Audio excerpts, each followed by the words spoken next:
So what can people expect to see from Karan at EBI 3? You know, I'm gonna come in really strong.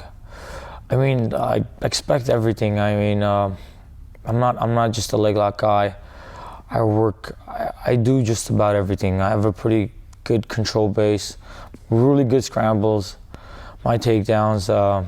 Just overall good match. I'm gonna put on a show, so I'm gonna come in there to show that I do belong there, and I really do believe I'm gonna win all of this, and I'm surprised a lot of people, honestly.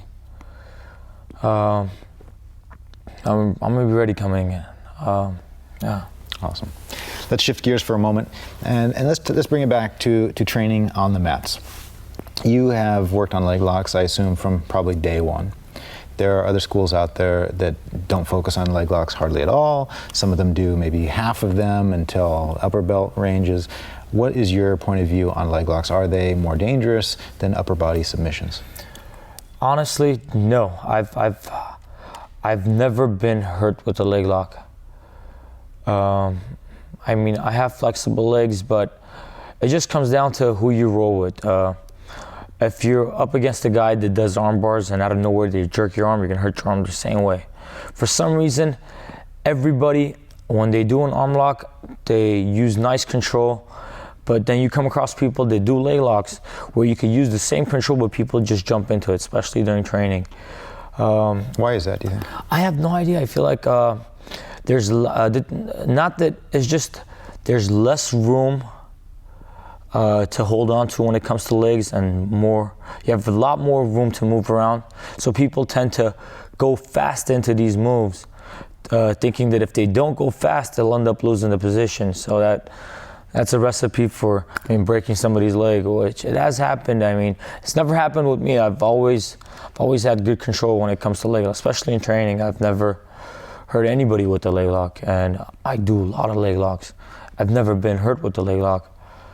It's just people not quite understanding leg locks that do them and end up hurting people and making a bad name for leg locks, where they're banning leg locks and the IBJJF rules where you can't do any reaping you could do a leg lock, but you can't reap, which I think is complete nonsense. I think, especially in the high black belt level, you should be able to reap, you should be able to lock down however you want. And it just ultimately comes down, especially, same thing as an arm lock, triangle, any type of lock you have. If the person's in a bad position, they don't tap, you're gonna break a limb, you're gonna break a bone, same thing with leg locks. If you're in a bad position, either it's gonna break or you're gonna end up tapping.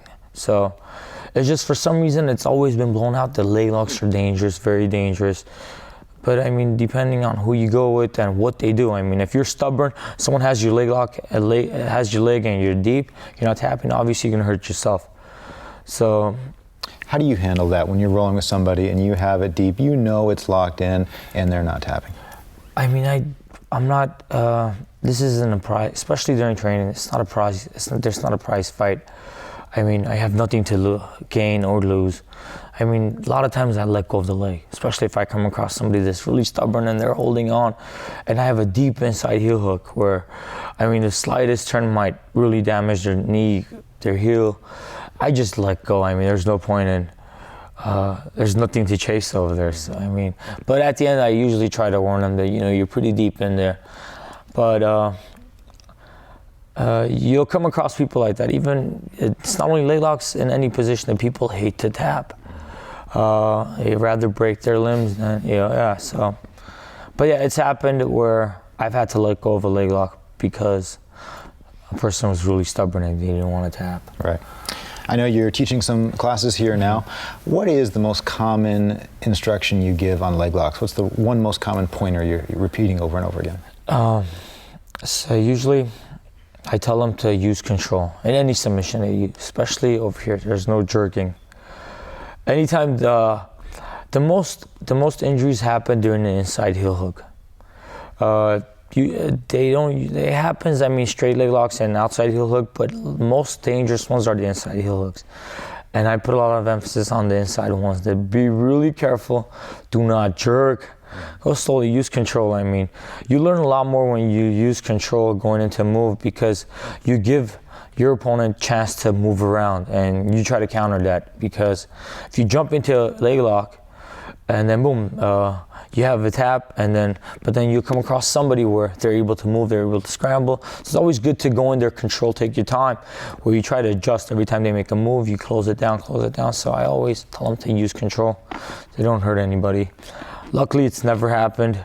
The kids are coming up doing leg locks, but they're pretty good about it. Yeah, they haven't hurt each other yet, so we're on the good side. Awesome. Last thing, Karan, where can people find out more about you? They can always go to my website, Darabedyan.com, or KD MMA, or search me on Facebook, Karan Darabedyan. I'm on Instagram and Twitter, so I'm all over. Yeah, they could always reach me through there.